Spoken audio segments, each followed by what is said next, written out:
إن الحمد لله نحمده ونستعينه ونستغفره ونعوذ بالله من شرور أنفسنا ومن سيئات أعمالنا من يهد الله فلا مضل له ومن يضلل فلا هادي له أشهد أن لا إله إلا الله وحده لا شريك له وأشهد أن محمدا عبده ورسوله أما بعد فإن خير الحديث كتاب الله وخير الهدي هدي محمد صلى الله عليه وآله وسلم وشر الأمور محدثاتها وكل محدثة بدعة وكل بدعة ضلالة أما بعد أعوذ بالله السميع العليم من الشيطان الرجيم من حمده ونفخه ونفثه بسم الله الرحمن الرحيم يوم تبلى السرائر فما له من قوة ولا ناصر رب اشرح لي صدري ويسر لي أمري واحلل عقدة من لساني يفقهوا قولي رب زدني علما سبحان ربك رب العزة عما يصفون وسلام على المرسلين والحمد لله رب العالمين. حضرات،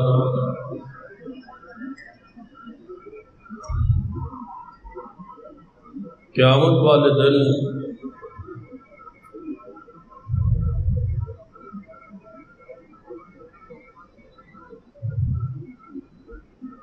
سارے پوشیدہ جو باتیں ہیں، جتنی خفیہ باتیں ہیں، ساری کھل جائیں. یوم تبلی السرائر، سرائر جو ہے سر سے ہے، خفیہ پوشیدہ بات. وہ سارے اعمال اور وہ سارے نیتیں اور وہ سارے ارادے، ساری وہ خواہشیں، سارے وہ فیصلے، سارے وہ اعمال، عقائد، نظریات، اعمال، اقوال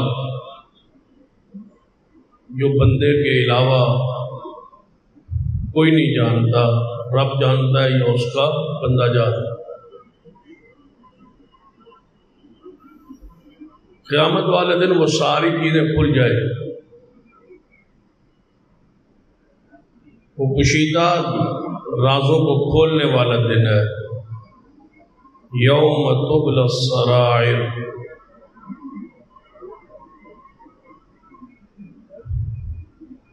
وما له من قوة ولا ناصر، کسی کے پاس طاقت نہیں ہوگی کہ ان خفیہ رازوں کو وہ چھپا سکے، اور نہ ہی کوئی اس کا مددگار ہوگا. جس کے آسرے اور جس کے سہارے اور جس کا فلاں میرے پیچھے ہے، مجھے کون روک سکتا ہے؟ میرا کوئی کیا بگاڑ سکتا ہے؟ فلاں جتھا، فلاں بندہ، فلاں صاحب، فلاں افسر، فلاں جگیردار، سرمایہ جو ہے وہ میرے پیچھے ہے. وما له من قوة ولا ناصر، قیامت والے دن کوئی کسی کے پیچھے نہیں ہو جو اس کی مدد کر سکے،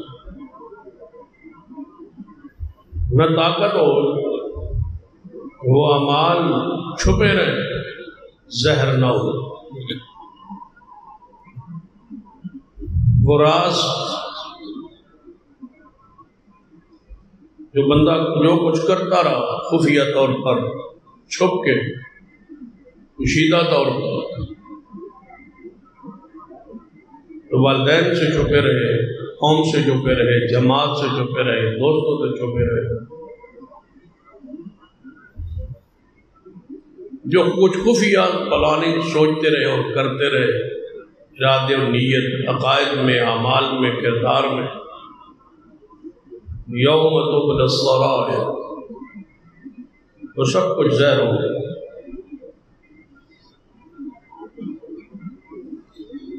آج بہت ساری ایسی باتیں ہوتی ہیں جو راز کی،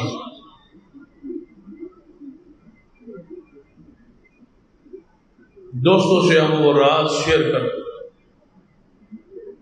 ان کو حصے دار بناتے ہیں، مشورہ دیتے ہیں کہ میرا یہ خواہش ہے، یہ میری چاہت ہے، یہ میں چاہتا ہوں۔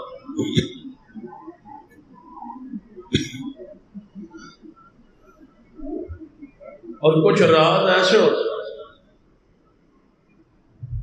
جس کے بارے میں بندے کا خیال ہوتا ہے کہ جب تک یہ کام نہ ہو، یہ میرا راز زہر نہ ہو، افشا نہ ہو، کسی کے علم میں نہ آئے۔ لیکن انتہائی بندہ اپنے کسی قریبی دوست، خیر خواہ، جس کے ساتھ انتہائی جذباتی اور وفاداری کا تعلق ہوتا ہے، بندہ کوشش کرتا ہے کہ اس کے ساتھ اپنے راز کو، یعنی اس کو حصے دار بنا لے، اس کے ساتھ شیئر کر لے۔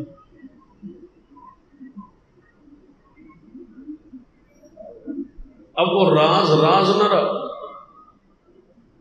وہ بات پوشیدہ نہ رہی، ایک دوست کے علم میں آ گئی۔ اب دوست جو ہے اس کے پاس وہ راز امانت ہے، اس کی عزت، اس کی توہین، اس کی تحقیر اب اپنے ہاتھ میں نہ رہی، دوسرے ہاتھ میں چلی۔ تو اخلاقیات کا یہ تقاضا ہے کہ اس راز کو راز رکھا جائے، اپنے دوست کو حقارت سے اور تذلیل سے محفوظ رکھا جائے۔ اخلاقیات میں سے یہ اہم ترین ایک پہلو ہے، کسی کے راز کو راز رکھے۔ محدثین کرام نے لکھا ہے کہ بچے ہوں یا عورتیں ہوں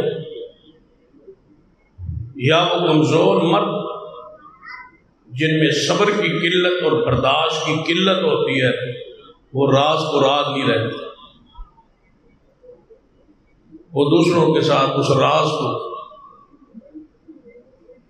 پہنچا دیتے ہیں یا ان سے بھی شیئر کر دیتے ہیں، آگے بات نکلتی نکل جاتی۔ اور جب بندے دے علم میں آئے کہ میرا راز نہیں رہا، لازم بات ہے اس کو تکلیف ہوتی ہے، پریشانی ہوتی ہے، اور دوست سے وہ گلہ کرتا ہے، شکوہ کرتا ہے۔ تو اخلاقیات میں سے ایک بری وصف، بری خصلت ہے کہ کسی کے راز کو دوسروں کو بتا دو۔ بندے کا سینہ وسیع ہونا چاہیے، کھلا ہونا چاہیے، اس میں قومی راز ہوتے ہیں، جماعتی راز ہوتے ہیں، دوستوں کے ذاتی راز ہوتے ہیں، کمی کوتاہی کے راز ہوتے ہیں، کردار کے راز ہوتے ہیں۔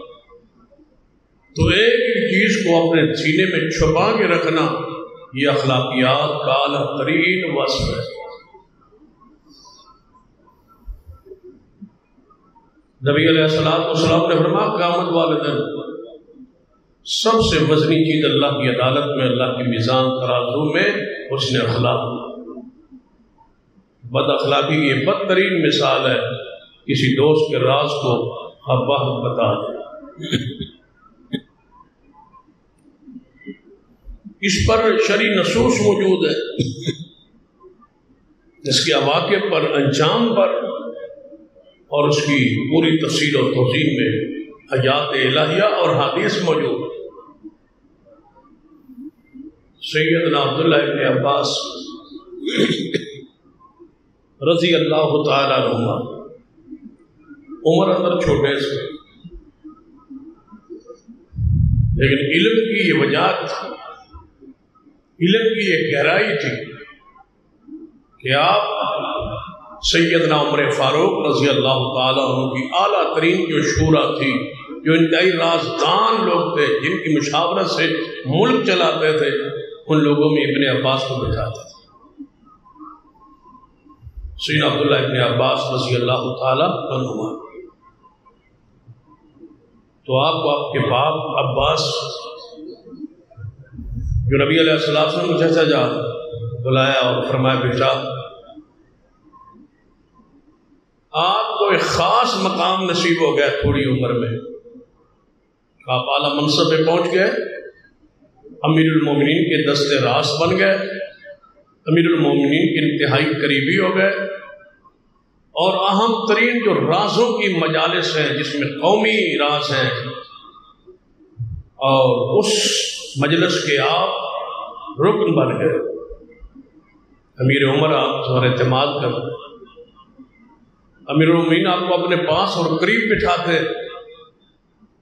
کوئی اب راز ایسا نہیں ہے جو ملک کا ہو، قوم کا ہو، جماعت کا ہو، اور وہ آپ کے علم میں نہ ہو۔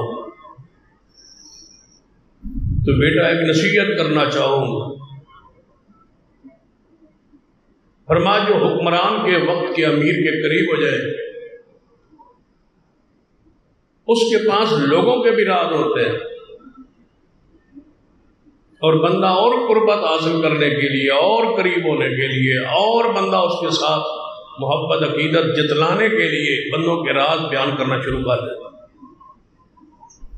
فلاں ایسا ہے، فلاں ایسا ہے، تاکہ حاکم وقت جو ہے، امیر وقت جو ہے، اس سے اور قربت بڑھ جائے اور وہ اعتماد کرے۔ فرمایا بیٹا ابن عباس نصیحت کر رہے ہیں اپنے بیٹے ابن عباس کو، ہے بیٹے عبداللہ، کسی کی راز کو امیر المومنین تک آپ نے نہیں پوچھا، جو راز ہے وہ راز ہے، کسی کا راز ظاہر نہیں کرنا۔ اگر قربت چاہتے ہو امیر وقت کی، امیر المومنین کے قریب ہی رہنا چاہتے ہو، تو اس کا بہترین نسخہ ہے کہ ان کا راز کسی کو نہ بتانا، اور کسی کا راز امیر عمر کو نہ بتانا، سینے کو کشادہ رکھنا، اس میں تنگی محسوس نہ ہو۔ بعض میں بار بار وہ دل میں بات آتی ہے نا کہ بیان کر تو سینہ تنگ ہوتا ہے، پر میں ایسا نہ کروں، اور امیر المومنین کے پاس بیٹھ کے کسی بندے کی غیبت نہ کرنا، اور کبھی ایسا نہ ہو کہ کوئی آپ بات کہیں اور بعد میں وہ بات سچی ثابت نہ ہو، اور مجھے کہا جائے کہ عباس کے بیٹے امیر المومنین کے پاس جھوٹ بول رہا ہے۔ بیٹا ایسا نہ کر، کبھی جھوٹا ثابت نہ ہونا، یعنی جھوٹ نہ بولنا، غیبت نہ کرنا، اور کسی کے راز کو امیر المومنین تک نہیں پہنچانا، اور امیر المومنین کا جو راز ہے وہ کسی اور تک نہیں پہنچانا۔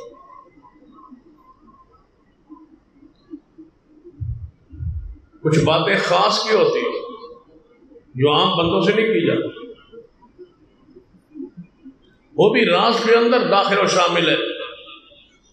سیدنا ابو ہریرہ رضی اللہ عنہ فرمایا کرتے تھے کہ رسول اللہ نے کچھ باتیں میرے ساتھ ایسی بھی کی ہیں، اگر میں بتلاؤں تو آپ شاید لوگ میرے پیچھے لگ جائیں کہ ابو ہریرہ کیا کہہ رہا ہے، اور ہر بات آپ نے کبھی ہر بندے کو نہیں بتلائی۔ سب سے زیادہ آپ کے قریب کون تھا؟ صدیق تھے، سیدنا عمر تھے، سیدنا عثمان تھے، سیدنا علی تھے، لیکن جسے رازدار نبوت کہا جاتا ہے وہ کون تھے؟ وہ حذیفہ بن یمان رضی اللہ تعالیٰ۔ نبی علیہ السلام راز کی باتیں انہیں بتلایا کرتے تھے، حالانکہ صدیق عمر عثمان علی میں کوئی شک نہیں ہے، نہ ایمان میں، نہ اسلام میں، نہ کوئی خیانت کا تصور ہے۔ شاید جو بات رسول اللہ ان سے کی ہے وہ دوسرے سے نہ کی ہو، درجہ بھی ہے، مقام بھی ہے، لیکن آپ جب بھی کوئی خاص راز کی بات ہوتی حذیفہ بن یمان سے اس کو بیان کرتے اور اسے رازدار نبوت کہا جاتا، اور لوگ کہتے جو حذیفہ کے علم میں ہے وہ بات کسی کے علم میں۔ ہر جماعت میں خاص ایک بندے کی حیثیت ہوتی ہے، مقام ہوتی ہے، ان کی پہچان قیادت کی ذمہ داری ہوتی ہے، اس کو پہچانے کی یہ بات کے پہنچانے بتلانے کے لائق بھی ہے یا نہیں۔ امام ابو زرع رحمہ اللہ کے بارے میں صحیح البخاری میں روایت موجود، امام ابو زرع رحمہ اللہ اپنی لونڈی کی خصائل اور خوبیاں بیان کر رہی ہیں کہ میری گھر میں لونڈی جو ہے، ہماری گھر میں رہنے والی نوکرانی جو ہے، لونڈی جو ہے اس کی صفات کیا ہے، ذرا اپنے گھروں میں چیک کریں کہ ہمارا ماحول کیسا ہے۔ کیا ہمارے گھر میں کام کرنے والیوں نے گھروں کو اجاڑا ہے؟ لڑائیاں، جھگڑے، فتنے، فساد برادریوں میں، رشتہ داروں میں، جب سارا کھنگال کے لائیں تو وہ گھر میں آنے والی نوکرانی کا کردار ہو۔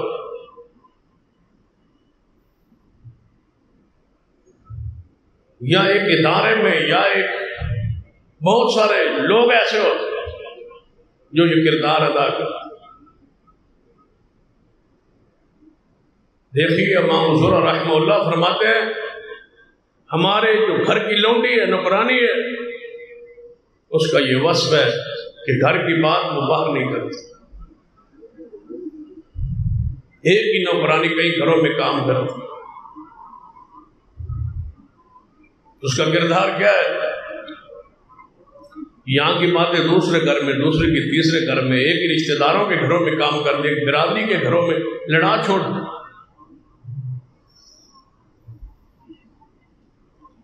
فرمایا ہمارے گھر کی جو لونڈی ہے، نوکرانی ہے، جو ہماری خدمت کرتی ہے، اس کا یہ وصف ہے، یہ خوبی ہے کہ گھر کی بات باہر نہیں کرتی۔ گھر میں نقص بھی ہوتا ہے، عیب بھی ہوتا ہے، کمی بھی ہوتی ہے، اور شاید نوکر اور نوکرانی گھر کی وہ باتیں ان کے علم میں ہوں جو برادری کو اور کسی بندے کے علم میں نہیں۔ وہ ہم سمجھتے ہیں کہ یہ معمولی مسئلہ ہے، ایک بار ہے اس پر، ایک امانت ہے اس پر، ایک بوجھ ہے اس پر، ایک سوال ہے اس پر، قیامت والے دن پورے گھر کو سوار دے اس کی مرضی، لڑا دے اس کی مرضی، اس پر ایک بوجھ ہے۔ اس لیے رسول اللہ نے فرمایا جو اپنی لونڈی اور گھر کی نوکرانی کو ادب اور تادیب اور اخلاقیات سکھا دے، اللہ اس بندے کو دوہرا اجر دے۔ جو گھر میں نوکرانیاں ہوتی ہیں ان کو اسلام، دین، امانت، دیانت ان کا درس بھی ہو، صفائی کا، ستھرائی کا، پاکیزگی کا، طہارت کا، ایمانیات کا، نماز کا درس بھی ہو۔ یہ کیسا گھر کا ماحول ہے کہ ایک نوکرانی 10 سال 20 سال کام کرتی ہے، وہ جیسے آئی تھی ویسے ہی بے نماز ہے اور بے دین ہے، اس کے ایمان میں، اس کے عقائد میں کوئی فرق نہیں ہے۔ تو پھر آپ کے مسلمان ہونے کا کیا فائدہ ہے کہ آپ کے کردار سے وہ ایک عورت متاثر نہیں ہو سکی، ایک گھر کی نوکرانی متاثر نہیں ہو سکی، تمہارے گھر کے اخلاق سے، ماحول سے اور سیرت اور کردار پر سے زمانے کو آپ کیا متاثر کریں۔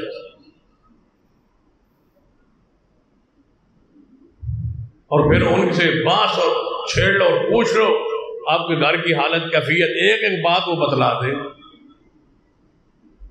کئی عورتوں نے تھے، کئی نوکرانیوں نے زندہ تو بندے مروا دیے، قتل کروا دیے، ڈاکے ڈلوا دیے، مال بھی لوٹا، عزت بھی لوٹی، سب کچھ لٹوایا۔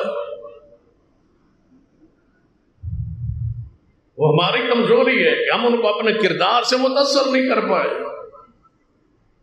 صفائی ستھرائی کے علاوہ ہمارا ان سے کوئی سروکار نہیں ہے کہ ہم انہیں ایمان سکھائیں، عقیدہ سکھائیں، اسلام بھی بتلائیں، دین بھی بتلائیں.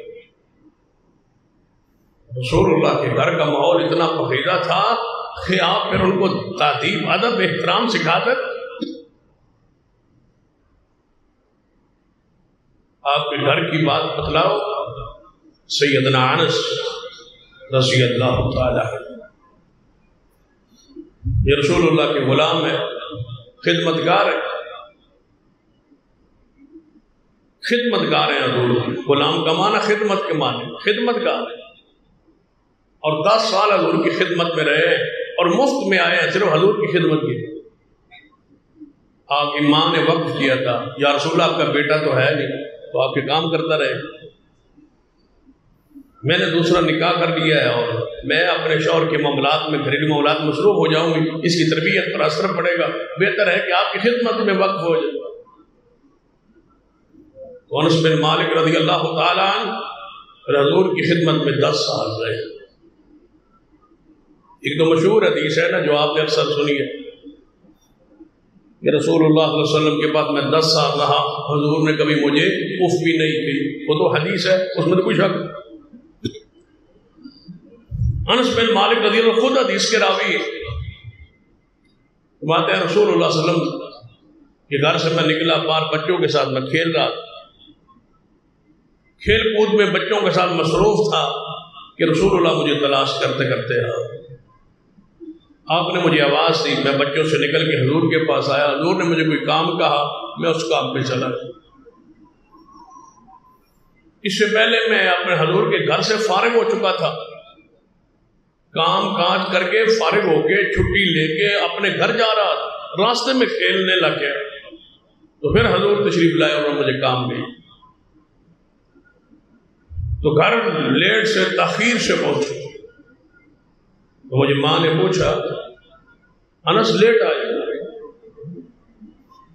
فرمایا نبی علیہ السلام نے ایک کام بھیج دیا تھا،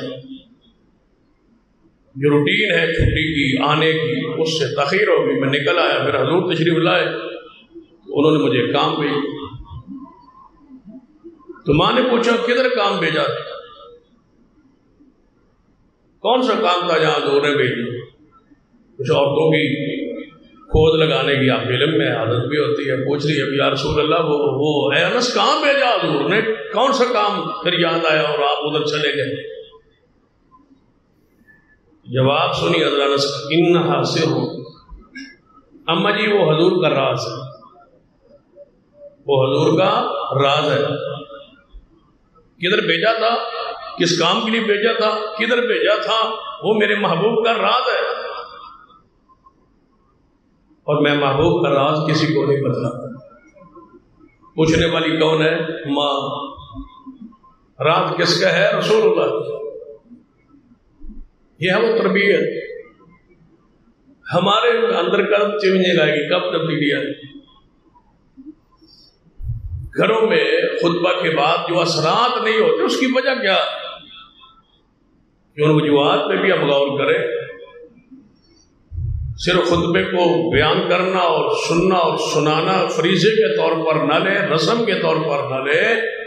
صحابہ ایسا نہیں کرتے. اس کے نفاذ کی بھی کوشش کرے نا اپنی زندگی پر. یعنی جو جمعے سے پہلے کفیت ہو وہی بعد میں ہو تو یہ پھر برابر ہوگا. یعنی جو سنا اس پہ عمل ہو، ہفتے کے اندر نفاذ ہو اپنی ذات پر، اپنی اولاد پر، اپنے بچوں پر، اپنے گھر پر، اپنے ماحول پر. پھر اگلے جمعے پھر بندہ آتا ہے، سنتا ہے، پھر پورا ہفتہ اسی حالت میں گزرے کہ جو سنا اس کا نفاذ کر. پھر آپ دیکھیں گے چاشنی، لذت، سکون. پھر توجہ سے سنیں گے اور توجہ سے جائیں گے کہ ہم نے عمل کر. اگر آئیں اس ارادے سے کہ جمعہ پڑھنا ہے اور گھڑی دیکھتے رہیں کب وقت ہوتا ہے اور ہم گھر جاتے ہیں، تو پھر سننے سنانے کا اور وقت کے ضیاع کا کیا ہے؟ تو یہ جبری وعد اللہ نے رکھا ہے. ہر ہفتے آپ پہ سننا فرض ہے. اس کے بغیر جمعہ نہیں، خطبہ نہ ہو تو جمعہ نہیں۔ اللہ سنوانا چاہتا ہے تمہیں، مسجد سے، مدرسے سے، دین سے، علماء سے رب تمہیں دور نہیں رکھنا چاہتا۔ 8ویں دن تمہیں ایک عالم کے پاس بٹھانا چاہتا، یہاں بیٹھو اور خطبہ سنو تاکہ ایمان ڈالو۔ اگر 3 خطبے نہ سنے اللہ تمہارے دلوں پہ منافق ہونے کی مہر لگا۔ یہ کوئی معمولی مسئلہ نہیں ہے کہ بندہ اٹھے اور منہ دھوئے اور وضو کرے اور آ جائے بیٹھ جائے اور وقت پورا کرے۔ بہت وقت ہو چکا، سنجیدگی کا مظاہرہ کر، دل و دماغ میں چیز کو اہمیت دے، اس کو درجہ دے کہ میرے عمل کے لیے ہے۔ مت دیکھیں کہ پڑوسی عمل کر رہا ہے یا نہیں کر رہا، دوسرا کر رہا ہے یا نہیں کر رہا، اور یہ بھی نہ دیکھیں کہ بیان کرنے والا عمل کر رہا ہے یا نہیں کر رہا، ماحول عمل کر رہا ہے یا نہیں کر رہا۔ قیامت والے دن تجھ سے سوال تم سے ہوگا، اور جو بیان کر کے عمل نہیں کرتا اسے دگنا اور دوہرا سوال ہوگا۔ لم تقولون ما لا تفعلون، وہ کہتے کیوں تھے جو تم کرتے نہیں تھے۔ ان سے حساب کی نوعیت الگ ہے۔ آپ اپنے حساب کی تیاری کریں کہ مجھ سے یہ حساب ہونا ہے، میں اس کے لیے تیاری کروں۔ جو بیان کر کے عمل نہیں کرتا اس سے حساب آگے ہے تھوڑا سا، وہ جانے، اس کا رب جانے، اس کا حساب جانے، اس کو احساس نہیں۔ جو میں کہہ رہا ہوں اس پہ عمل بھی ہے۔ انس بن مالک فرماتے ہیں یہ رسول اللہ کا راز ہے، میں اس راز کو راز ہی رہنے دوں گا، نہیں بیان کروں گا۔ تو ماں نے بڑے نا پیار سے کہا بیٹا شاباش، بڑا اچھا کردار ادا کیا تو نے، کسی کو نہیں بتلانا، رسول اللہ کا راز کسی کو نہیں بتلانا۔ آگے جواب سنیے، بیٹا کہتا ہے ماں اگر میں بتلانا ہوتا تو پھر آپ کو نہ بتلا دیتا۔ کیسے ہو سکتا ہے کہ رسول اللہ کے راز کو میں باہر بیان کر دوں؟ ایسے نہیں ہے حضور کے گھر تک رسائی۔ وہ حکمران جن پر اللہ کی طرف سے راز کی باتیں آتی ہے، جن کے پاس اسلام کے دین کے کائنات کے راز ہیں، اس گھر تک رسائی، اس گھر تک خدمت، اس محبوب تک جوتے اٹھانا، یہ شان مقام تبھی نصیب ہوا ہے جب امانت رازدار تھے حضرت انس رضی اللہ۔ سیدنا امام حضور رحمۃ اللہ فرماتے ہیں ہماری لونڈی گھر کی بات بات نہیں کرتا،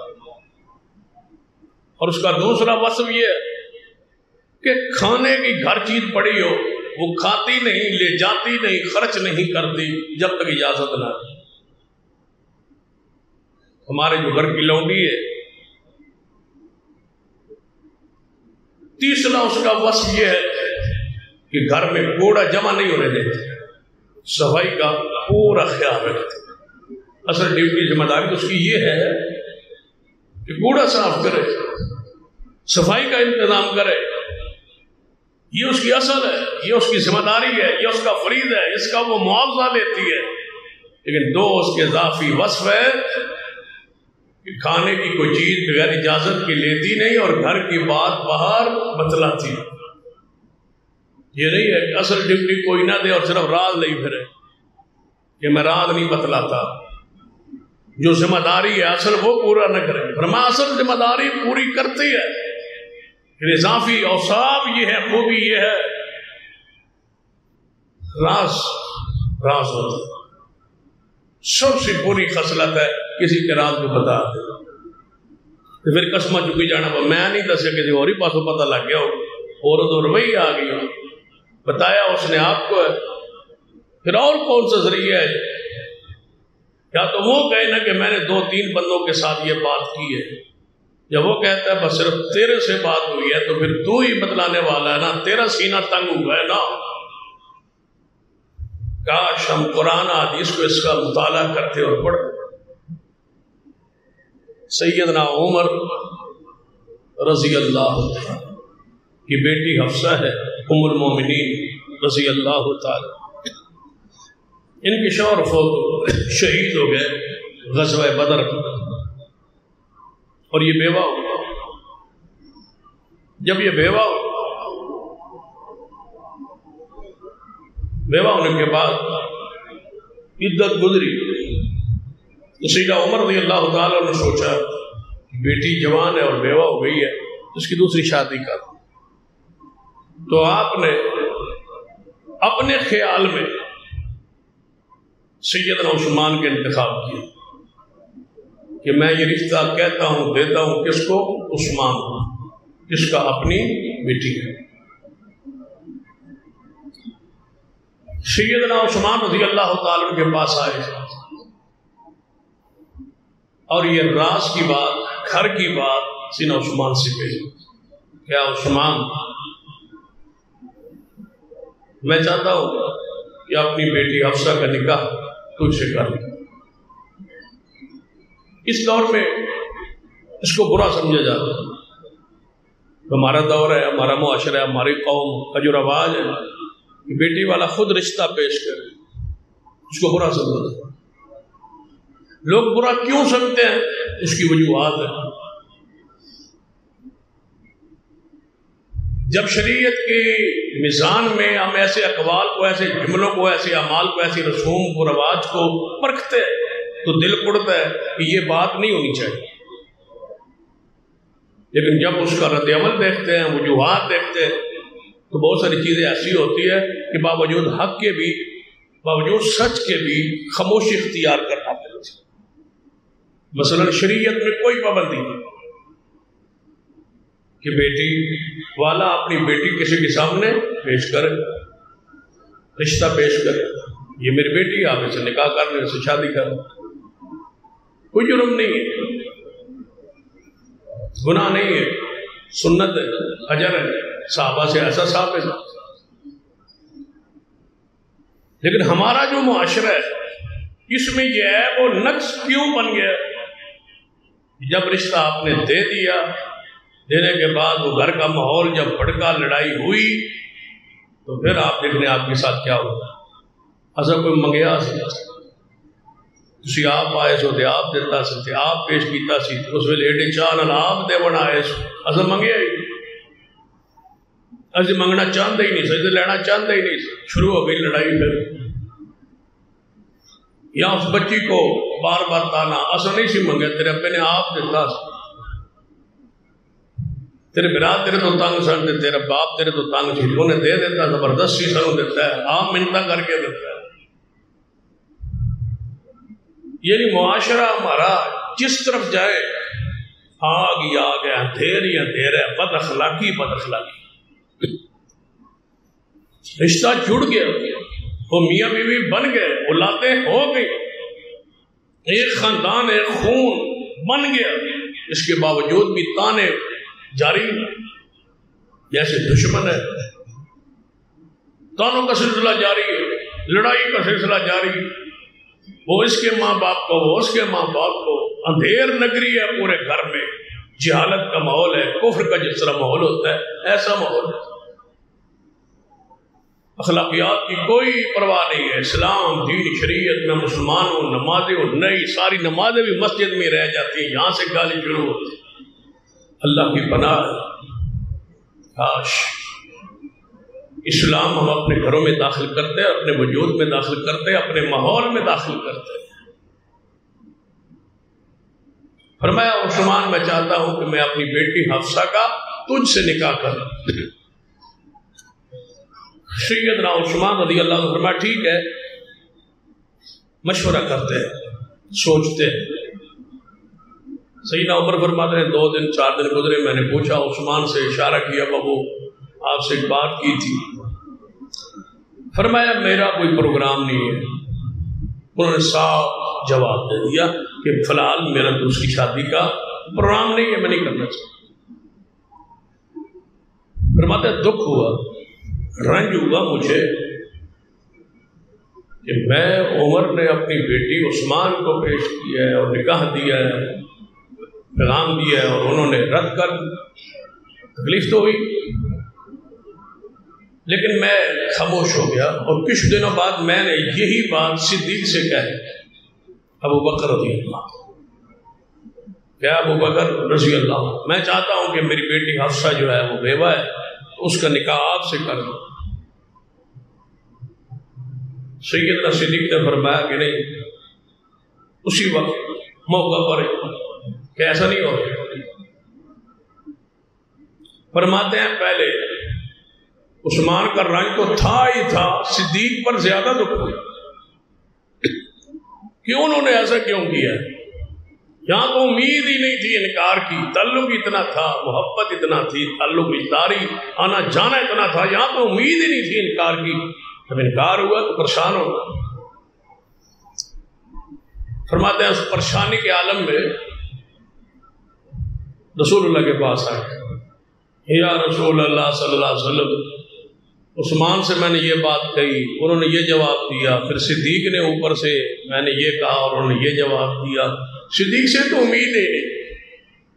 تو رسول اللہ صلی اللہ علیہ وسلم ہنس پڑے، فرمایا کوئی بات نہیں۔ فرماتے ہیں رسول اللہ صلی اللہ علیہ وسلم نے وہ رد عمل جو دینا چاہیے تھا، جس کی مجھے امید تھی، وہ رسول اللہ نے بھی نہیں دیا۔ میں اس پر اور حیران ہوں۔ تو چند دن گزرے، نبی علیہ السلام نے اپنے نکاح کا پیغام بھیج دیا، جس کے گھر سینہ عمر کے گھر، کہ حفصہ کا رشتہ میں چاہتا ہوں۔ سینہ عمر فرماتے ہیں کہاں عثمان تھے، کہاں ابو بکر، میں جلدی سے ہاں بھی رشتہ ہوتا۔ جب شادی ہو گئی، میری بیٹی حضور کے گھر میں چلی گئی، اس دن صدیق میرے گھر آئے۔ صدیق نے فرمایا عمر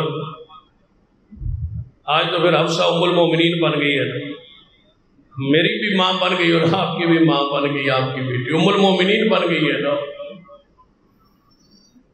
تو مبارک ہے، پھر ام المومنین آپ کی بیٹی بن گئی ہے۔ جس دن تو نے مجھے اپنی بیٹی کا رشتہ پیش کیا تھا، اللہ کی قسم تیرے جیسا انسان اور حفصہ جیسی خاتون کا رشتہ پیش کرے اور میں انکار کروں، یہ نہیں ہو سکتا تھا۔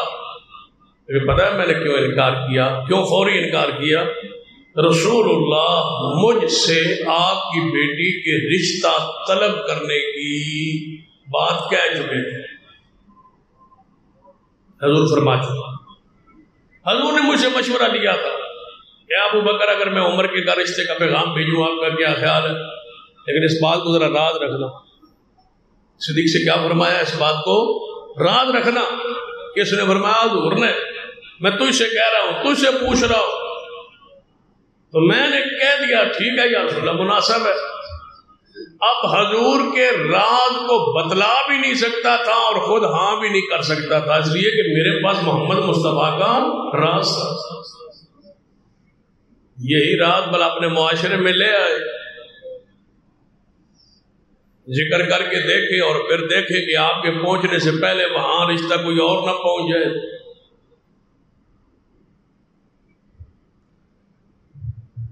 کوئی نہ کوئی شرارت نہ ہو، ممکن نہیں۔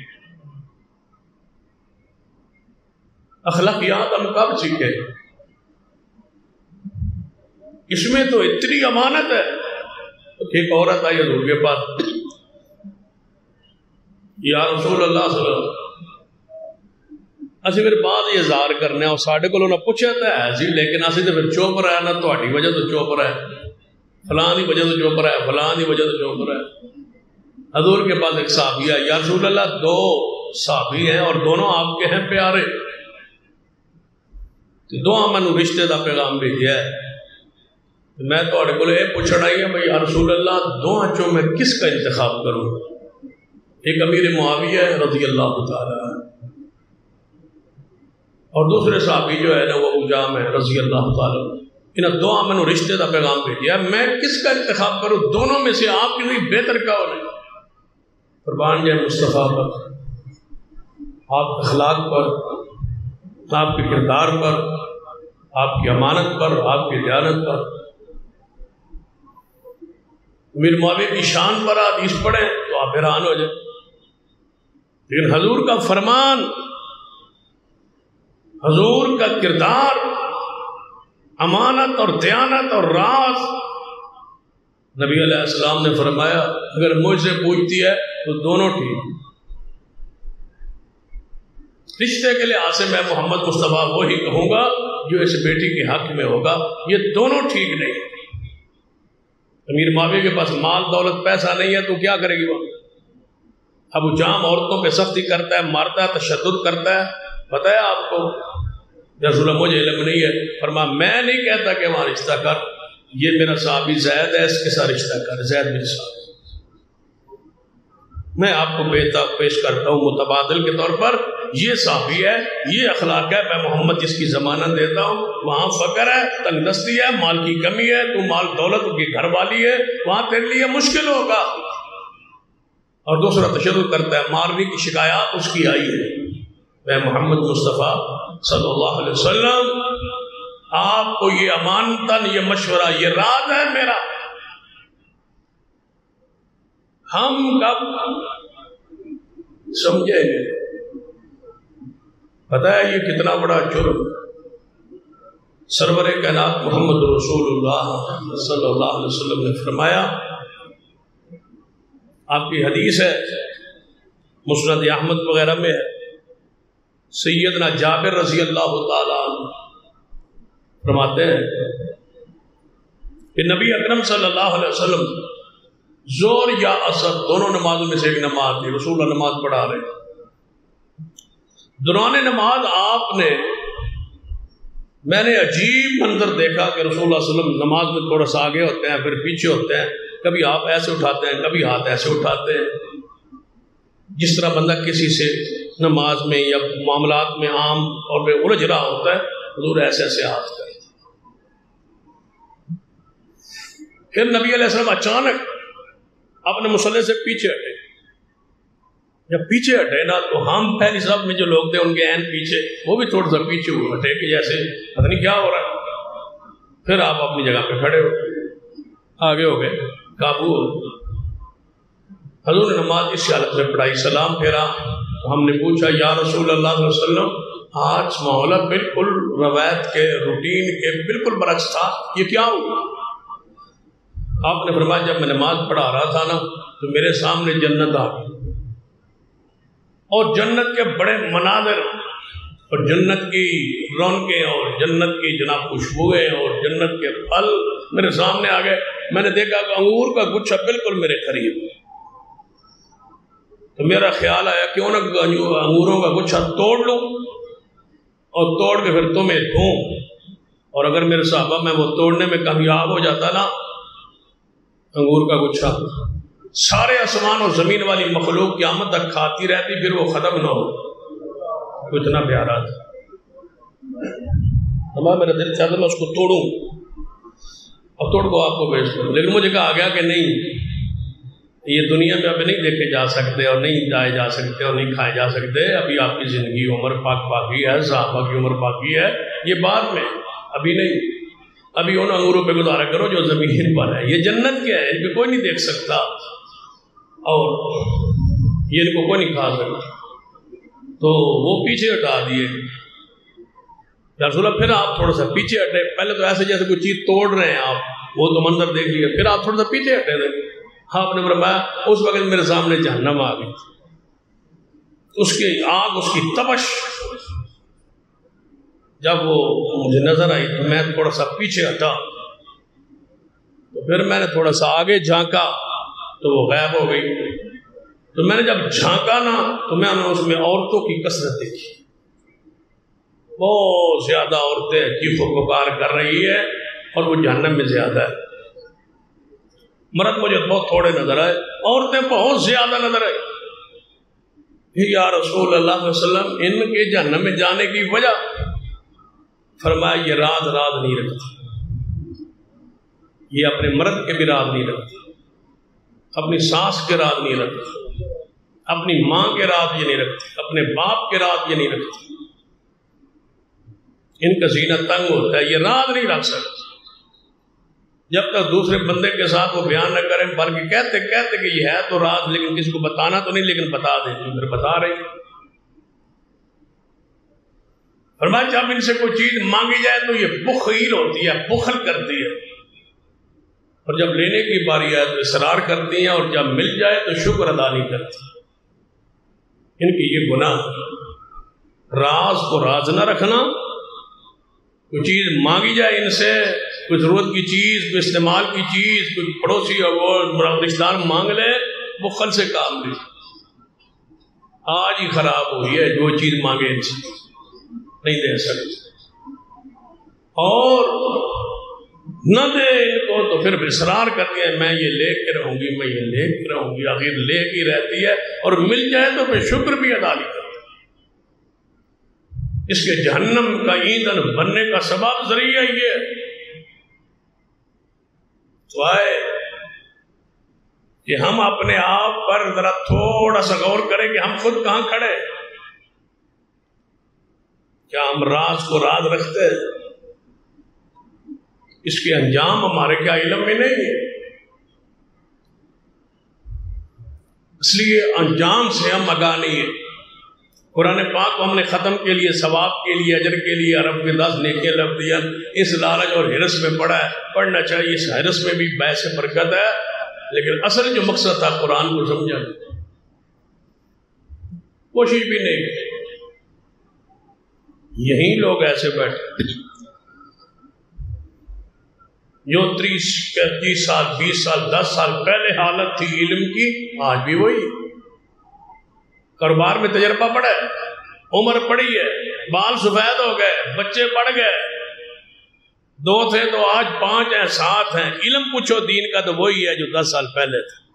معلومات وہی ہے، کردار وہی ہے، سیرت وہی ہے. وہ نہیں بدل سکتے، نیچر نہیں بدلی، فطرت نہیں بدلی، سب کچھ بدل دیا ہے. حالات بدل گئے، معاملات بدل گئے. بجال ہے کہ یہ بدلا، محمد بخش وہی کھڑا ہے، کوئی تبدیلی نہیں، کوئی اس میں سیرت اور کردار میں. دیکھیے بعض دفعہ بندہ اپنی اصلاح تو کرتا ہے نا. ذرا قرآن پاک پڑھیے، سورۃ التحریم 28واں پارہ ہے، وہاں حضور کی 2 بیویوں کا ذکر ہے. وہاں بھی راز کی بات ہے. 2 طرح کی حدیث ہے، دونوں کو ذرا سامنے رکھو. ایک ہے کہ رسول اللہ صلی اللہ علیہ وسلم زینب بنت جاش جو حضور کی بیوی ہے اور پھپھو کی بیٹی ہے، رسول اللہ صلی اللہ علیہ وسلم ان کے پاس جا کے زیادہ ٹھہرتے تھے عصر کے بعد. آپ کی روٹین تھی کہ عصر کے بعد ساری بیویوں کے ساتھ چکر لگاتے، پھر جس کے پاس باری ہوتی رات اس کے پاس آرام فرماتے، لیکن عصر کے بعد ساری بیویوں کے پاس جاتے. خرچہ حالت معاملات کوئی ہوتے تو پوچھ، تو زینب کے بعد تھوڑی سی زیادہ دیر بیٹھ جائے. انہوں زیادہ دیر بٹھانے کے لیے کوئی نہ کوئی چیز بنا کے رکھی ہو. حضور آئیں گے عصر کے بعد تو پھر کوئی نہ کوئی چیز پیش کر دیں، اور کچھ نہ ہوتا تو وہ شہد پانی میں ملا کے اس کے شربت بنا کے رکھ دیتی. حضور آئیں گے تو پلا دو. انہوں نے پھر محبت سی پیار سی پلا دیا بھی. ادو سن جدو حضور اٹھن لگتے یا رسول اللہ تھوڑا جہا بیٹھا ہے تھوڑے واسطے بنایا جب بھی بچہ لمحات حضور کے ساتھ زیادہ گزر جائے. دوسری بیویوں کو رشک آتا تھا، حضور یہاں کیوں بیٹھتے ہیں، پھر زیادہ کیوں بیٹھتے ہیں، اس سے زیادہ محبت کرتے ہیں، ہم سے پھر کیوں نہیں کرتے. یہ خیالات انسانی فطرت ہے، اس کا تقاضا ہے. ہماری تو مائیں یہ آپس میں ان کا اتار چڑھاؤ تھا کہ وہاں کیوں بیٹھے. سیدہ حفصہ جس کا بھی ذکر خیر ام المومنین اور سیدہ عائشہ رضی اللہ تعالیٰ یہ سے لحاظ سے بھی قریب تھی کہ صدیق عمر قریب تھے. صدیق عمر آپس میں قریب تھے، پھر ان کی بیٹیاں ایک گھر میں اکٹھی ہو کے رسول اللہ کے گھر میں ان کی پھر محبت اسی طرح تھی جس طرح صدیق کو عمر کی. تو ان دونوں نے مشورہ کیا کہ حضور زینب کے گھر پھر کیوں زیادہ بیٹھے. انہوں نے کہا ساری ذرا ازواج کو سوگنوں سب کو بلاتے ہیں، ساری اکٹھی ہو گئی مائیں سوائے زینب کے. تو سب کہتے سوچے اب حضور اتنے کیوں بہن. سب نے کہا پتہ نہیں ہمارے علم میں. فرمایا آج اس طرح کرنا ہے جب حضور گھر تشریف لائے نا شہد پی کے آتے ہیں وہاں سے، اس کو کہیں سے شہد آ گیا وہ روزانہ شہد پلا دیا حضور کو. ہمارے پاس کوئی ایسی چیز نہیں ہے کہ حضور کو روزانہ پیش کرے. تو اس طرح کرتے ہیں کہ جب حضور آئے نا تو ساری بیویوں نے کہنا ہے یا رسول اللہ خیر تو ہے، آپ کے منہ مبارک سے کچھ بو سی آ رہی ہے، کیا خیر کی چیز آپ نے پی ہے. ایک حدیث، اس کے ساتھ دوسری حدیث کہ نبی علیہ السلام کی لونڈی تھی، انتہائی خوبصورت تھی، فرعون کی آل میں سے تھی، قبطی خاندان کی تھی، مصر سے حضور کو بطور ہدیہ آئی تھی، سیدہ ماریہ قبطیہ، جس کے بدن سے آپ کا بیٹا ابراہیم۔ حضور نے اس کو اپنی لونڈی کے طور پہ رکھ دیا۔ اب لونڈی بیٹے کی ماں بھی بن گئی۔ اس کو شریعت کی اصطلاح میں ام ولد کہا جاتا ہے کہ تواڈے بچے دی ماں بن جائے لونڈی۔ تو نبی علیہ الصلوۃ والسلام کا کچھ دنوں سے محبت کا جھکاؤ، پیار کا جھکاؤ اس کی طرف تھا۔ تو ساری ازواج مطہرات یہ بھی بات کہتی تھی کہ ہم آزاد بھی ہیں، مجھے خاندان کی بھی ہیں، اور وہ لونڈی ہے، اور کدھر سے آئی حضور علیہ الصلوۃ والسلام اس کے ساتھ زیادہ بیٹھتے ہیں، ہمارے ساتھ وہ وقت نہیں ہوتا۔ یہ تذکرے نبی علیہ الصلوۃ والسلام اگلے دن جب تشریف لے آئے، ساری بیویوں نے کہا یا رسول اللہ آپ کے منہ سے کچھ ذائقہ سا آ رہا ہے۔ فرمایا شہد پیا ہے زینب کے گھر سے، اور کوئی چیز کھائی پی تو میں نہیں ہے، کیوں ذائقہ آ رہا ہے آپ کو؟ یا رسول اللہ یہ شہد بھی جڑے ہوندے نے مختلف قسم دے ہوندے نے، یہ مختلف مکھیاں جڑیاں مختلف پھلاں تے پیندیاں، ایک مغافیر ہے، وہ ایک بوٹی ہے، وہ دے مکھی بہ کے شہد سے بنائے نا، تے شہد دا کوئی ذائقہ زوقہ جڑا ہوندا ہے وہ عجیب جہا ہوندا ہے، تے پھر اس دا شہد ہونا ہے۔ نبی علیہ السلام نے فرمایا ٹھیک ہے، کوئی ایسی بات ہوگی۔ رسول اللہ وہاں سے اٹھ اگلے دن سیدہ زینب کے گھر گئے، تو زینب رضی اللہ تعالی کے پاس حضور نے ذکر کیا کہ زینب، اس نے کہا یا رسول اللہ وہ شہد میں نے ملا کے رکھا ہے تو پی لے، اور میں تیرا شہد روزانہ جو ہے نا اس نے پریشان کیا ہوگا، کل آپ کا شہد پی کے کیا اور آگے مجھے ازواج نے یہ بات کہی ہے، لیکن آگے آپ نے نہیں بتانا، میں صرف آپ کو کہہ رہا ہوں کہ آج کے بعد میں محمد مصطفیٰ پر شہد حرام ہے، میں نے نہیں پی، لیکن زینب یہ آپ سے کہہ رہا ہوں اور یہ میرا راز ہے اور آگے نہیں بتانا۔ ٹھیک ہے یا رسول اللہ، نہیں بتاؤں۔ فرمایا دوسری بات جو ہے آپ نے فرمایا وہ ماریہ قبطیہ کے بارے میں بھی ساری میری جو بیویاں ہیں وہ اکٹھی ہیں اور کہتی ہیں کہ آپ ادھر زیادہ جاتے ہیں اور بیٹھتے ہیں ان کے پاس، یہ بھی پھر تیرے گھر میں یہ بات کہہ دو، وہ بھی مجھ پہ حرام ہے آج کے، میں نے نہیں جانا اس کے پاس، میری یہ راز کی بات ہے آپ نے نہیں۔ زینب نے یہ دونوں راز اپنے دل میں رکھ لی۔ اب یہ راز رسول اللہ صلی اللہ علیہ وسلم کے پہنچے، سیدہ حفصہ رضی اللہ تعالیٰ عنہا کے پاس۔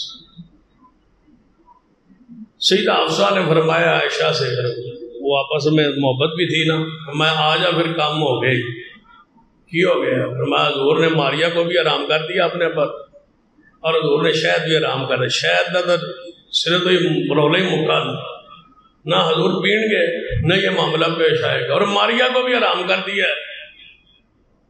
بات پہنچتے پہنچتے کتنی بیوی، دو بیویوں تک، حضرت حفصہ حضرت عائشہ رضی اللہ تعالی۔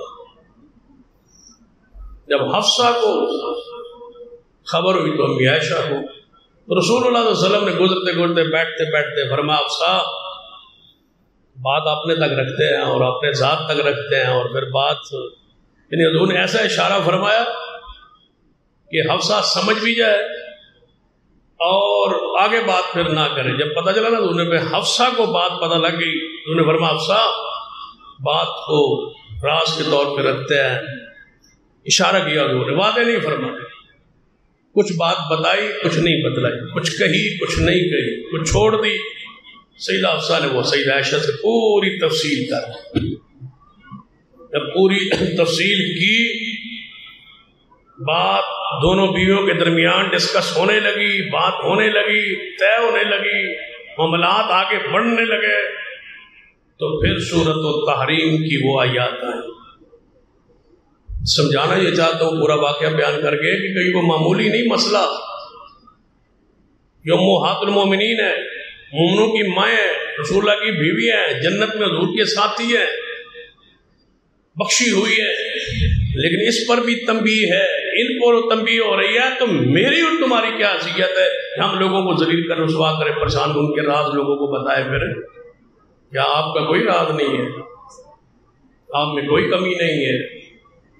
کیا آپ میں کوئی عیب و نقص نہیں ہے؟ کیا آپ پسند کریں گے کہ آپ کے راز کو عیب کو بار بتا دیا جائے؟ جو بات اپنے لیے پسند نہیں کرتے وہ دوسروں کو ذلیل کیوں کرتے ہیں؟ کیا ابن عمر کا وہ قول آپ کے علم میں نہیں ہے کہ اے بیت اللہ تجھ سے زیادہ مومن کی عزت زیادہ ہے، بیت اللہ کی عزت سے زیادہ مومن کی عزت ہے؟ ادھر تم منہ کر کے تھوکنا بھی گناہ سمجھتے ہو بیت اللہ کی طرف، اور جس کی عزت زیادہ ہے اس کو ذلیل کرتے ہو۔ مومن کو، مسلمان کو، بھائی کی عزت کا خیال رکھیے۔ قرآن پاک کی آیات آئی، یا ایھا النبی لما تحرم ما احل اللہ لک تبتغی مرضات ازواجک، اے میرے پیارے حبیب جناب محمد صلی اللہ علیہ وسلم، اے نبی، اللہ نے الفاظ بڑے بڑے، اے نبی، آپ تو نبی تھے، آپ پر تو وحی آتی تھی اور وحی کے آپ پابند تھے، لما تحرم ما احل اللہ لک، کیوں حرام کیا آپ نے اس چیز کو جو اللہ نے تجھ پہ حلال کی؟ ماریا آپ پر حلال ہے، شہد آپ پر حلال ہے، آپ نے حرام کیوں کیا؟ تب تبھی مرضات ازواجک، اپنی بیویوں کو خوش کرنے کے لیے، رب بیویوں کو خوش کرنے کی اجازت ہے لیکن حلال چیز کو تو نہیں نا آپ حرام کر سکتے۔ واللہ غفور الرحیم، معبود تمہاری شان یہ ہے کہ اللہ غفور الرحیم ہے، آپ تو معصوم ہیں، آپ پر تو مؤاخذہ ہی نہیں ہے، لیکن آپ نے ایسا کیوں کیا؟ فرمایا قد فرض اللہ لکم تحلۃ ایمانکم، اپنی قسم کا کفارہ ادا کیجئے۔ معبود کی اپنے قسم اٹھائی ہے کہ میں شہد نہیں پیوں گا، قسم اٹھائی میں ماریا کے قریب نہیں جاؤں گا، دونوں قسموں کے لیے اللہ نے تم پر کفارہ لازم کر دیا ہے، کفارہ ادا کرو اپنی قسموں کا۔ اللہ مولاکم وہو العلیم الحکیم، جاننے والا وہ ہے، حکمت والا وہ ہے، وہ تمہارا مالک ہے، وہ حکم دیتا ہے اپنی قسموں کا کفارہ ادا کرو۔ نبی علیہ السلام نے اپنی دونوں قسموں کا کفارہ دیا۔ آگے قرآن خود وضاحت کرتا ہے، وَإِذْ أَسَرَّ النَّبِيُّ إِلَىٰ بَعْضِ أَزْوَاجِهِ حَدِيثًا، جب نبی علیہ السلام نے راز کی بات کی، جب میرے نبی نے راز کی بات کی، اثر النبی، اپنے نبی پاک نے اپنی بیویوں میں سے بعض کے سامنے راز کی بات کی، إِلَىٰ بَعْضِ أَزْوَاجِهِ حَدِيثًا، حضور نے کیا فرمایا؟ حضور کے فرمان کو اللہ نے کیا کہا؟ حدیثا۔ جب نبی نے اپنی بیویوں میں سے ایک بعض بیویوں کو ایک حدیث کہی، ایک بات کہی اور راز کی بات کہی کہ آپ نے راز رکھنا ہے، ماریا مجھ پہ حرام ہے، شاید مجھ پہ حرام ہے۔ آگے قرآن پاک الفاظ سنو، فرما فلما نبأت بہ، اس عورت نے بات آگے پھیلا بیان کر دیا، اس بات کو آگے بیان کیا، وَأَظْهَرَهُ اللَّهُ عَلَيْهِ، اور اللہ تعالیٰ نے اپنے پیارے نبی جناب محمد مصطفیٰ کو بتلا دیا، معلوم جڑی بات نے چھپائے سو، جڑی بات راضی کرائے سو، تھوڑی بیوی نے اگے بات کو پہنچا دیتا ہے، اللہ نے پہنچا دی، خبر دے دیتے۔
ایک دوسری سے راز تھا، اس نے بدلا دی، رب نے کہا ان تتوبا الی اللہ، توبہ کرو دونوں،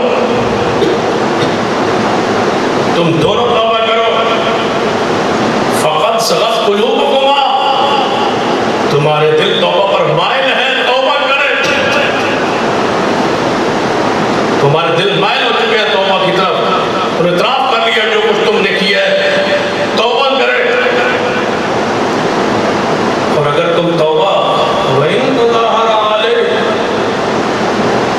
کیا سمجھتی ہو کہ تم رسول اللہ پر غالب آ جاؤ گی اور رسول اللہ صلی اللہ علیہ وسلم تمہاری بات کو مان لیں گے؟ کیا رسول اللہ صلی اللہ علیہ وسلم کا کوئی نہیں ہے؟ فرمایا سن لو فَإِنَّ اللَّهُ هُوَ مَوْلَاهُ، ان کا مالک کون ہے؟ اللہ ہے، وَجِبْرِيلُ وَصَالِحُ الْمُؤْمِنِينَ، اس محمد مصطفیٰ کے ساتھ جبریل بھی ہے اور اس محمد مصطفیٰ کے ساتھ صالح المؤمنین مومنین بھی ہے، اور اس آیت میں مومنین سے مراد خاص دو شخصیات ہیں۔ حدیث پڑھنے لگا صحیح البخاری سے، سرور کائنات محمد رسول اللہ کہ صحابی سیدنا عمر رضی اللہ عنہ فرماتے ہیں کہ میں مسجد نبوی میں آیا، جب یہ بات پھیلی نا پھر صحابہ تک پہنچ، حضور بیویوں سے ناراض ہو گئے، غصے کا اظہار کیا، علیحدگی فرمائی، تو صحابہ کو اطلاع پہنچی کہ لگتا ہے کہ حضور نے اپنی ساری بیویوں کو طلاق کہہ دیا، یہ بات مشہور ہو گئی، مسجد نبوی میں پہنچ گئی، صحابہ میں پہنچ گئی، سارے صحابہ بیٹھے ہیں مسجد نبوی، اپنے جو ہے نا تیلے ہاتھ جلا کے نا زمین پر روز رہا ہے، کوئی این تیلے نشان بنا رہا ہے، کوئی این گنتی دے نشان بنا رہا ہے، کوئی این بنا رہا ہے، وہ تو امیر عمر ہے رضی اللہ۔ فرمایا سارے پریشان بیٹھے کیا ہوا؟ سیدنا عمر رضی اللہ عنہ فرمانے لگے کیا ہوا؟ صحابہ کہنے لگے امیر عمر آپ کو نہیں پتہ چلا، سنا ہے حضور نے اپنی بیویوں کو طلاق دے دی۔ فرمایا طلاق؟ اچھا، فرمایا تم نے پوچھا ہے تو اس سے؟ نہیں۔ تمہیں خبر آئی؟ نہیں۔ کس نے کہا ہے آپ کا؟ حضور سنا ہے وہ ناراض تو ہے، طلاق کا کس نے کہا؟ ایسی بات کہہ رہے ہو، تم یہ انتظار کرو کوئی بات نہ کرے، میں حضور سے پوچھتا ہوں۔ سیدنا عمر رضی اللہ عنہ آئے دروازے پر، دروازہ کھٹکھٹایا، حضور اوپر والے مکان میں بالا خانے میں تھے، حضور کے گھر کے اوپر ایک کمرہ تھا سٹور کے طور پر، اس میں راشن ہوتا تھا، حضور اوپر، آپ کے غلام رباح رضی اللہ عنہ اوپر سے بالا خانے سے دیکھا نیچے امیر عمر ہے، فرمایا رباح حضور سے پوچھو، عمر آئے اجازت لے لو میں ملنا چاہتا ہوں۔ حضور کے گھر یہ معاملہ ہو چکا تھا، طلاق تو نہیں ہوئی تھی لیکن غصہ تھا، جلال تھا، ناراضگی تھی، غصے کا اظہار تھا، میرے راز کو آگے کیوں پہنچایا گیا؟ یہ سارا معاملہ ایک گھر کا رسول اللہ کے گھر کا ماحول، ہمارے حالت کیا ہوگی؟ بھئی ہم تو گناہگار ہیں، خطاکار ہیں، اپنی زبانوں کو اپنے سینوں کو کھلا کرو، اس کے اندر راز رکھنے دو، کسی کا عیب نقص راز علم میں آ گیا تو چھپا لو، اللہ تمہارے عیوب کو چھپا دے۔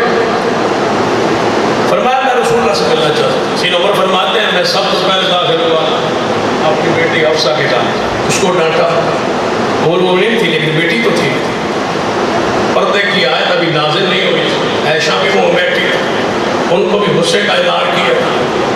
فرماتے ہیں پھر میں نے وہ ربا سے آواز دی، انہوں نے حضور سے اجازت لی، مجھے اجازت مل گئی، میں حضور کے پاس اوپر چلا گیا، اندر بیٹھا، حضور سے کہا دیکھی طبیعت دیکھی تو رسول اللہ صلی اللہ علیہ وسلم کا چہرہ غصے میں تھا، جلال میں تھا، میں نے کہا بات کرنا یہاں موقع مناسب نہیں لگتا، میں نے حضور سے اور باتیں کرتے کرتے کرتے جان بوجھ کے کر رہا تھا کہ حضور کی طبیعت نارمل ہو، طبیعت تھوڑی سی نارمل ہو، تھوڑے سے آرام میں آئے، تھوڑے سے سکون میں آئے۔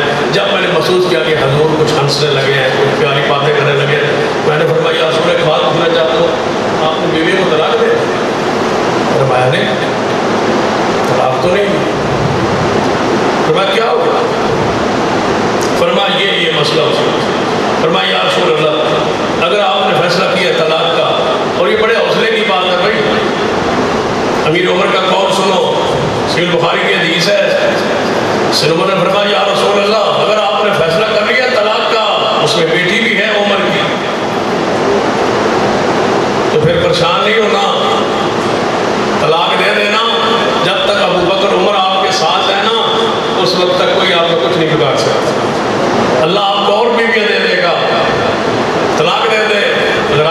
پریشان کرتی ہیں یا پریشان آپ ہوتے ہیں، ناراضگی کا اظہار کرتے ہیں، آپ کی راز کی بات بتلاتی ہے، یا رسول اللہ آپ ان کو طلاق دے دیں، اللہ آپ کو بہتر عورتیں دے دے گا، اور آپ کے ساتھ ابو بکر و عمر جو ہیں، پریشان نہیں ہونا۔ بیٹی ابو بکر کی ہے، بیٹی عمر کی ہے، فرمایا طلاق دیں گے تو میں بیٹی کے ساتھ نہیں ہوں، محمد کے ساتھ ہوں صلی اللہ علیہ وسلم۔ تو اللہ نہ کرے کہ ساڑی بیٹیاں طلاق کا وجہ لتا مار دیا، اس گلی جو گزر کے ویکھتے سے پھر این کر دیں گے، انہیں کر دیں گے، سب نسلوں تک دشمنی جاتی ہے۔ صدیق عمر بیٹھے، بیٹی کا قصور دیکھا ہے آپ نے؟ اپنی بیٹی کے قصور کو پڑھا ہے کبھی آپ؟ کبھی دیکھا ہے آپ نے کہ میری بیٹی کا قصور ہے، یہ کس کا قصور ہے؟ یہاں ہی ٹانگیں توڑتے رہتے ہو، ٹانگیں توڑی بھی کسی کی نہیں ہے، جھوٹ بولتے رہتا ہوں، یہ کر دے گا، وہ کیا بھی کچھ نہیں ہے۔ صدیق و عمر بیٹھے، یا رسول اللہ میری بیٹی کو طلاق دے دے، میں محمد کے ساتھ ہوں، بیٹی کے ساتھ نہیں ہوں۔ تو یہاں مفسرین نے لکھا صالح المومنین سے مراد دو شخص ہیں، ابو بکر اور دوسرا عمر۔ رب کہتا ہے، سیدنا عمر فرماتے ہیں مجھے یقین تھا کہ رب وہی آیات نازل کرے گا جو عمر کہہ رہا ہے۔ رب نے پھر وہی آیات نازل کی اور فرمایا اے میرے محبوب عسیٰ ربہ ان طلقکن، ان قریب تمہارا رب ہے وہ کہہ رہا ہے اگر آپ طلاق دے دیں ان یبدل ازواجا خیرا منکن، تو میں وہی کہہ رہا ہوں جو عمر تم سے کہہ رہا ہے، ان سے بہترین بیویاں میں تجھ کو دوں گا، مسلمات مومنات قانتات تائبات عابدات سائحات سیبات وابکارا۔ محبوبہ یہ ساری خوبیوں کی مالکہ عورتیں جو ہیں میں اور آپ کو دوں گا۔ اگر آپ طلاق کا فیصلہ کریں تو میرا وہی فیصلہ ہے جو صدیق و عمر کا فیصلہ ہے، میں آپ کے ساتھ ہوں۔ راز کی بات انہوں نے بار کی کیوں؟ اتنا سنگین معاملہ ہے راز کو بار بتلانا۔ پھر رسول اللہ نے مہینے کے بعد معاف کر، ساری بیویاں وہی رہی، جنت کی مالکہ وہی رہی، لیکن ایک مہینہ تنبیہ ہوتی رہی، قرآن میں یہ الفاظ آتے رہے کہ محمد کا سانس رب ہے، اس کا جبریل ہے اور فرشتے ہیں اور مومنین ابو بکر و عمر ہے، طلاق دے حضور تو اللہ تعالیٰ بہترین بیویاں عطا کرے گا۔ ایک بیوی جو راز رسول کی بات باہر بیویوں میں کیوں کی ہے، سمجھنا ہے تو اشارہ کر کے بات ختم کرتا ہوں۔ سورہ یوسف کو پڑھیے، ایک راز تھا، کس کا خواب آیا تھا کس کو؟ یوسف علیہ السلام۔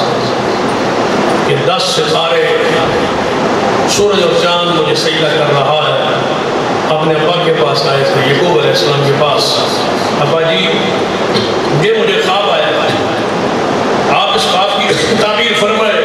فرمایا بیٹا یہ خواب جو ہے نا وَقَذَلِكَ يَجْتَبِيكَ رَبُّكَ، اس کی تعبیر یہ ہے کہ اللہ تجھے چن لے گا، وَيُعَلِّمُكَ مِن تَأْوِيلِ الْأَحَادِيثِ، تجھے خوابوں کی تعبیر اور باتوں کی تعبیر اور تفسیر سمجھائے دے گا، اللہ تجھ پہ رحمت انعام کرے گا، وَيُعْتِمَ نِعْمَتَهُ، اپنی نعمتیں تجھ پہ پوری کرے گا، جو آل یعقوب پر نعمتیں تھی وہ تجھ پر کرے گا، تیرے باء و اجداد پر جو نعمتیں تھی وہ تجھ کو پر پورا کرے گا۔